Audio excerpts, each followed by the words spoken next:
Youth and the Road to the Party. I was born in the year 1900 in the provincial town of Mogilev-Podolsky on the Ukrainian lands of the old Russian Empire. My childhood passed quietly, but my youth was overtaken by the great collapse of the old world. When the February Revolution of 1917 erupted, I was still a student in the final classes of a gymnasium.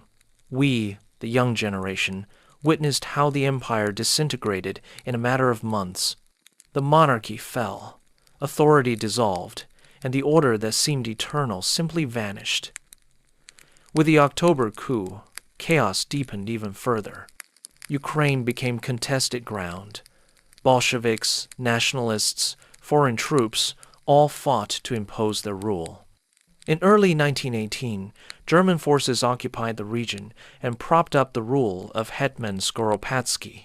For a short while, life returned to a kind of order, and I managed to complete school and enroll in Kyiv University to study mathematics. But this normality was brief.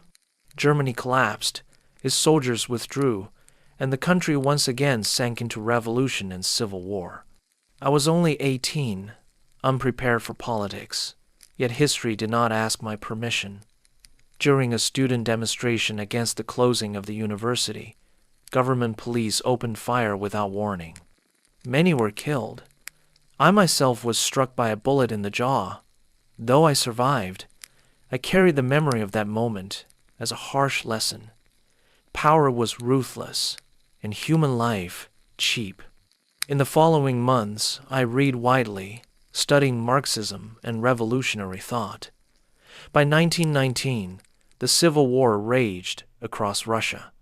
Our region saw a constant alternation of power: Ukrainian nationalists, Bolsheviks, white detachments, even Polish troops. Amid this turmoil, I made my choice. I joined the Communist Party. Why? Because for a young man eager to take part in public life, there were only two paths: Ukrainian nationalism or communism. Nationalism felt provincial, a retreat from the broader Russian culture in which I had been raised. Communism, on the other hand, appeared to us, the youth, as an ambitious attempt to build a new, just society. I was not blind to the brutality of Bolshevik methods, yet I told myself that the peasants and workers who carried out these policies were uneducated, rough, and crude. Surely, I thought, more educated people like myself could help steer the movement toward its true ideals. So I entered the local party organization, and soon, because of my education and energy, I became secretary of a county committee. It was there I had my first clash with the Cheka, the secret police. They had set up shop in our district and carried out arbitrary shootings. I persuaded my comrades that these excesses endangered the Jewish population of the town, who would be the first to suffer in a pogrom once power changed hands again. Against hesitation, I insisted, and we closed the Cheka office. It was my first victory inside the machine of the revolution. But power shifted endlessly. Nationalist forces returned, then were replaced once more by the Bolsheviks. The Polish-Soviet War swept through the region. At times I found myself working as secretary of a revolutionary committee. At other times, simply struggling to survive. Hunger, disease, and death surrounded us. My own parents fell victim to typhus. By 1920, when the Civil War drew to a close and the Bolsheviks stood victorious, I decided to continue my education in Moscow. I enrolled in the higher technical school. Even there, political storms intruded. We, as communist students, were mobilized with rifles to guard factories during the Kronstadt uprising. We were the young defenders of the fragile new regime. Life was bitterly hard. The ration in Moscow amounted to little more than bread of dreadful quality and a few salted herrings a month. Hunger was constant, clothing ragged, rooms unheated. Yet the hardships did not extinguish our belief. We were convinced we stood at the dawn of a new world. Still, The party itself was already racked by debates. Should labor be organized on military lines, as Trotsky demanded? Should trade unions manage the economy, as the workers' opposition claimed? Or should economic authority lie with state institutions, as Lenin insisted? Lenin's line prevailed. Years later, when I became secretary of the Politburo, I would discover that the debate was largely staged. It was not truly about unions at all, but about Lenin's maneuver to weaken Trotsky's growing influence. In 1921, famine devastated the country. The old system of grain requisitions was collapsing, and uprisings erupted. The sailors of Kronstadt rose in revolt, demanding freedom and bread. Lenin, alarmed, abandoned the rigid war communism policies and introduced the new economic policy, the NEP. For the first time, peasants could sell part of their harvest. This retreat saved the revolution from collapse. By then, I was exhausted by hunger. I thought of abandoning study altogether. A fellow student suggested another path: work in the apparatus of the Central Committee. There, he promised, one could find not only employment but also food. I applied and was accepted. Thus, in 1921, I stepped inside the machinery of the party's central apparatus. At first, it seemed a minor step. In truth, it was the beginning of my path into the very heart of power, and eventually into the office of the man who would dominate all of Russia, Joseph Stalin. Inside the party apparatus and the rise of Stalin, approximately minutes spoken. When I first entered the Central Committee apparatus in 1921, I was assigned to a small and rather obscure subdivision, the section for local experience. In truth, it had no clear duties. The head of the section, an old revolutionary named Rostopchin, showed up once a week and advised us simply to show initiative. 3 of my colleagues quickly schemed their way into more promising positions. Only one, a worker from Orakovo-Zuevo named Bogomolov, actually tried to do the job. I, meanwhile, observed quietly, continuing my studies, but already beginning to understand how the party machine functioned. Conditions improved. No longer was I starving in an unheated attic. I was given a room in the 5th House of Soviets, a former hotel in the center of Moscow, now reserved for employees of the Central Committee. For the first time since the revolution, I had a roof, warmth, and enough to eat. Soon, however, I caught the eye of a man who would play a crucial role in my career. Lazar Kaganovich, then head of the organizational department. At a meeting on Soviet construction, I was asked to take notes. Kaganovich gave an energetic but unpolished speech. Later, when the journal Soviet Construction requested an article from him, he hesitated. He was bright, but uneducated, and struggled with writing. The editors turned to me. I recalled his speech, shaped it into a proper article, and presented it to him as if it were his own words. He was delighted. It was published under his name, his first article. This small incident had large consequences. Kaganovich recommended me for greater responsibilities. At the upcoming party congress of 1922, I was tasked to assist the editorial commission, which meant reviewing and correcting transcripts of speeches before they were published. Fate placed me at Lenin's side during what would be his final major address to the party. I sat so close to him that when the official photographer captured Lenin at the podium, I appeared in the pictures. For years, those photographs circulated in the press until 1928, when I defected. After that, I disappeared from them, erased by Stalin's censors. At the same Congress, I grasped a profound truth. Lenin spoke of replacing grain requisitions with a tax, moving cautiously toward the new economic policy. The hall applauded. Yet, behind the scenes, another struggle raged, not about economics, but about power. Trotsky, brilliant and popular, threatened Lenin's dominance.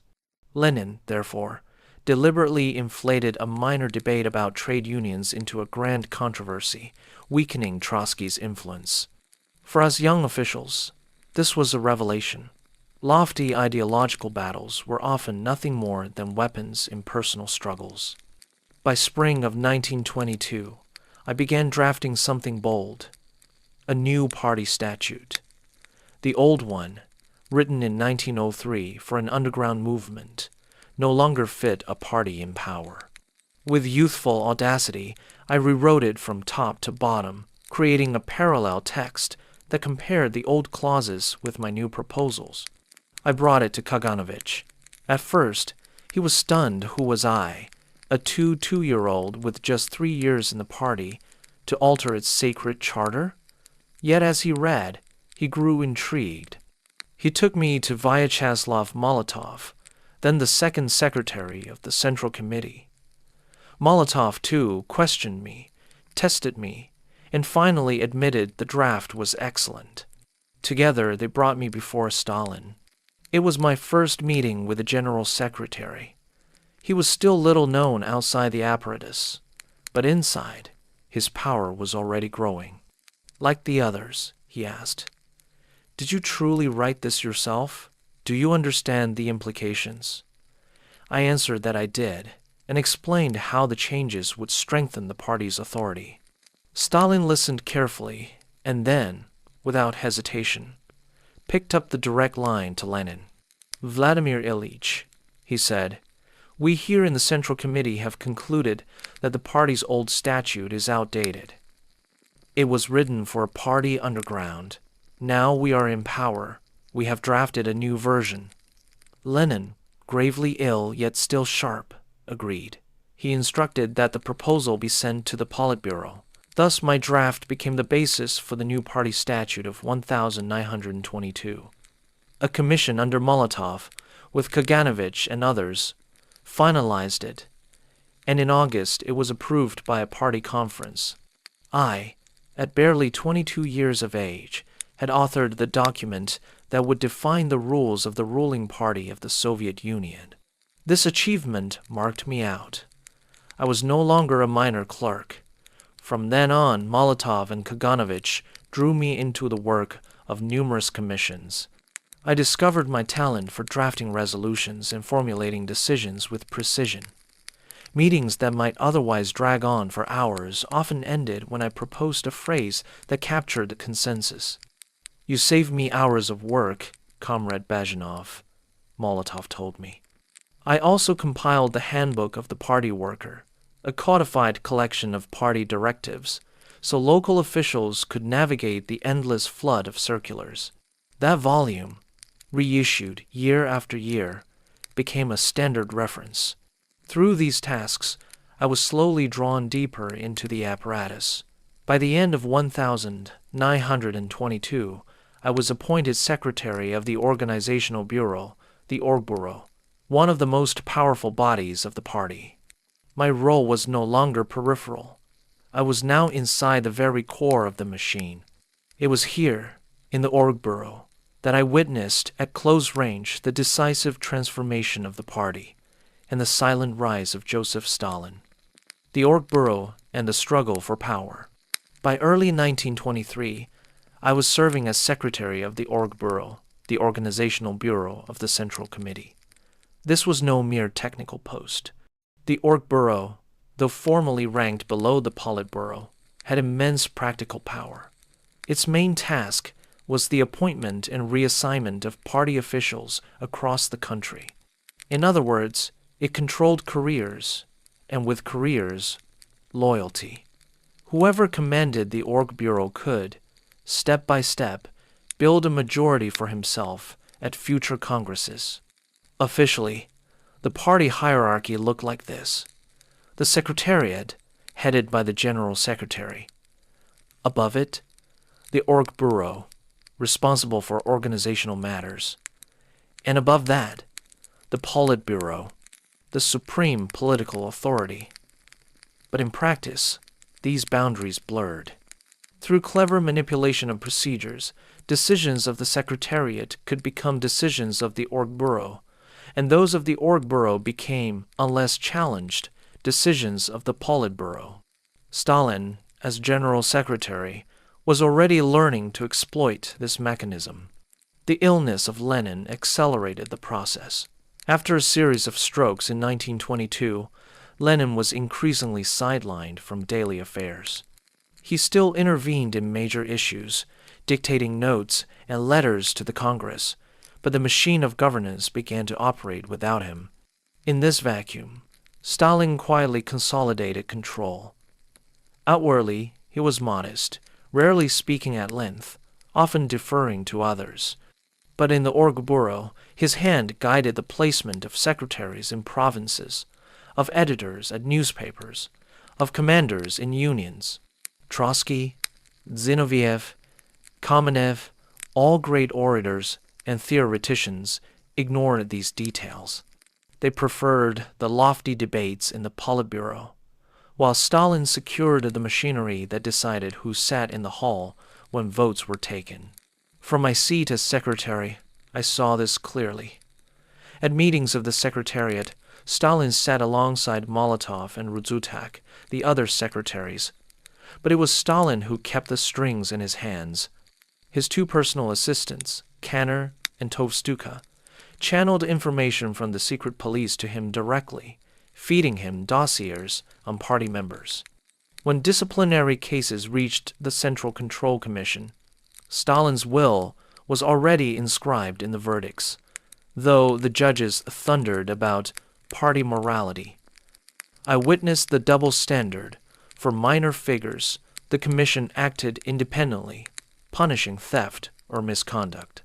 But for anyone of significance, instructions arrived quiet, discreet, but firm, and the outcome was predetermined. Accusations were always found, a resolution was drafted, and the targeted member was expelled or humiliated, according to need. The theater of justice concealed the iron of political calculation. Meanwhile, Lenin watched with growing alarm.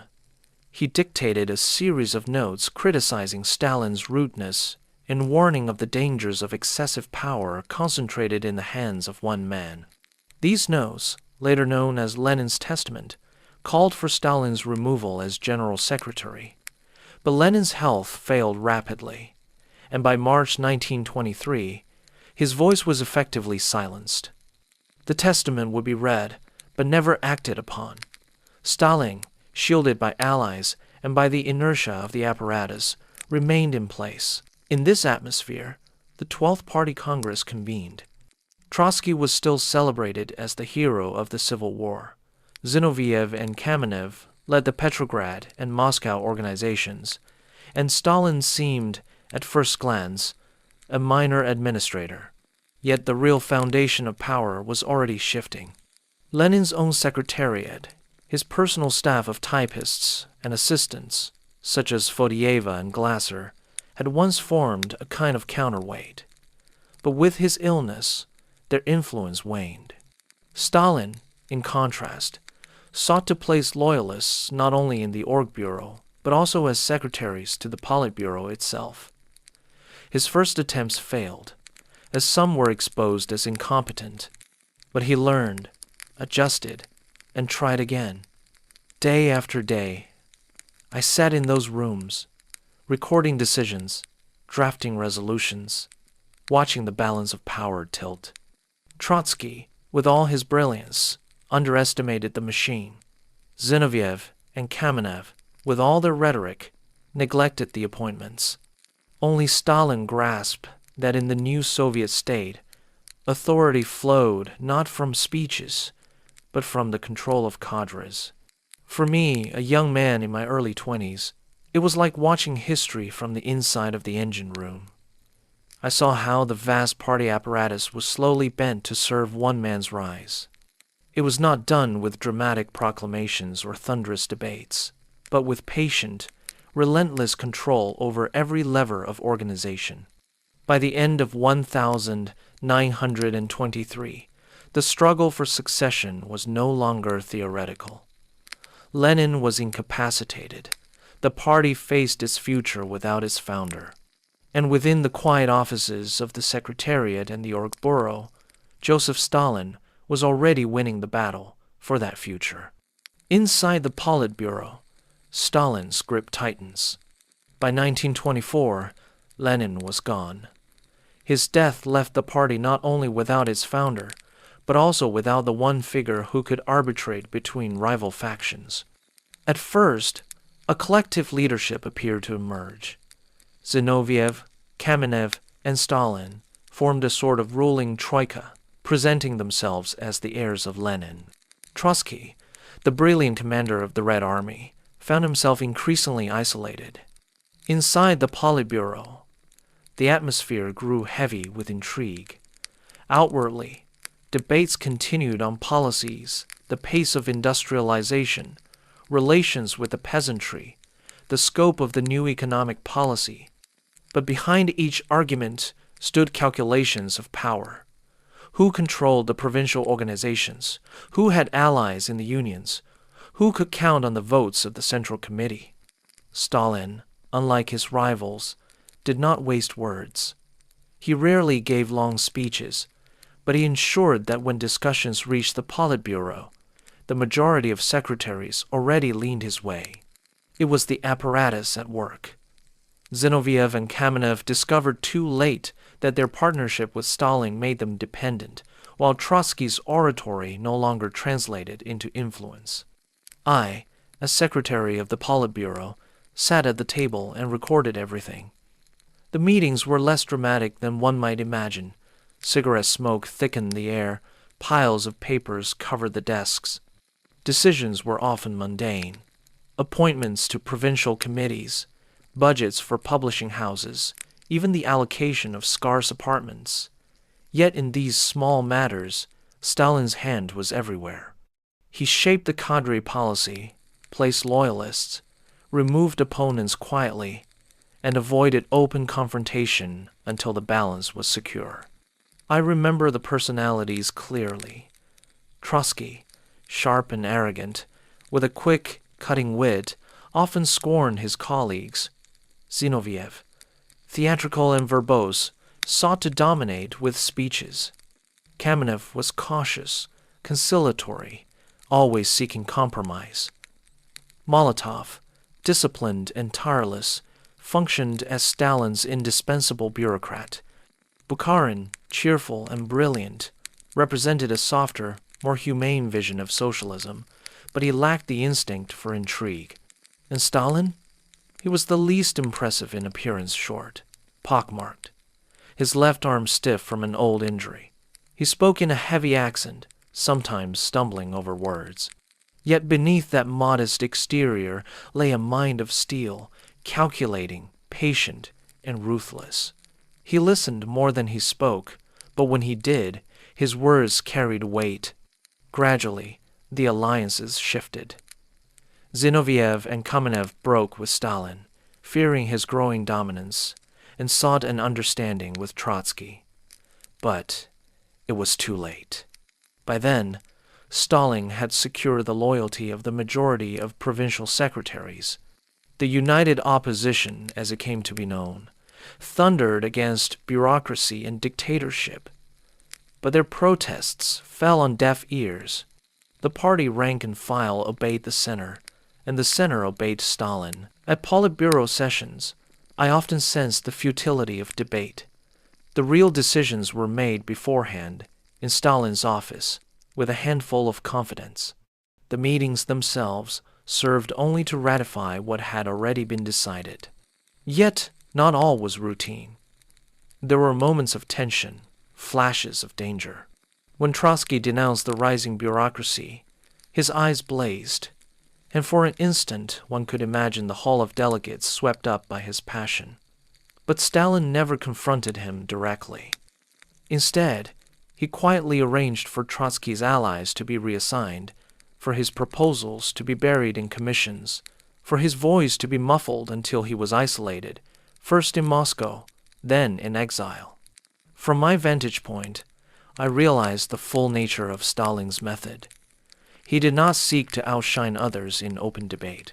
He built his power step by step, through control of organization, through the appointment of cadres, through information supplied by the secret police, through patience. He let others exhaust themselves with words, while he tightened his grip on the levers that truly mattered. By the mid-1922nd, the Politburo was no longer a council of equals. It was becoming Stalin's instrument. Those who once considered him a gray bureaucrat now discovered, too late, that he had outmaneuvered them all. And I, still a young man, found myself in the center of this drama, taking notes, drafting resolutions, and watching the Soviet Union slide, almost imperceptibly, into the hands of one man. Disillusionment, escape, and reflection. By the late 1922nd, the transformation was complete. The Soviet Union was no longer ruled by a collective leadership, but by Joseph Stalin. One by one, his rivals had been broken. Trotsky was expelled from the party and sent into exile abroad. Zinoviev and Kamenev, once his partners, were stripped of their positions, humiliated, and eventually destroyed. Even Bukharin, who had tried to defend the new economic policy and a gentler socialism, would soon fall. Inside the Kremlin, the atmosphere grew darker. The machine that I had helped oil with my drafts and protocols had become an instrument of fear. Decisions were made in secret, carried out without question, and opposition silenced. The party, which in my youth I had joined with hopes of building a just society, now seemed only a mask for dictatorship. As secretary of the Politburo, I had access to the most confidential documents, the inner workings of the regime. I saw the widening gulf between the slogans proclaimed to the people and the cynical reality behind closed doors. The promises of freedom, equality, and brotherhood had dissolved into intrigue, suspicion, and repression. I recall vividly Stalin's method of ruling. He rarely revealed his full hand. He let others quarrel, then intervened at the decisive moment, calm and firm, offering a solution that always left him stronger. He could flatter, he could cajole, he could terrify. Above all, he understood that in a system where the party controlled everything, the one who controlled the party controlled the state. And Stalin controlled the party. For me personally, the disillusionment became unbearable. I had entered the movement out of youthful idealism, believing that educated men could correct the crude violence of the early Bolsheviks and guide the revolution toward justice. Instead, I found myself serving a regime of lies and terror, under a leader who saw human lives as nothing more than tools to be used and discarded. The decision to break away was not easy. To defect from the heart of the Soviet machine was to risk certain death. Yet by 1927, as the last voices of opposition were silenced, I knew that to remain was impossible. So, on New Year's Day, 1928, I acted. Slipping away under the cover of darkness, I crossed the Soviet border into Persia. It was a dangerous journey. A single mistake would have meant capture and execution. But I succeeded. I left behind the Kremlin, the party, and the shadow of Stalin. In exile, first in France, I began to write these memoirs. I wrote not from hearsay, but from direct experience. I had sat at the table of the Politburo. I had drafted its resolutions.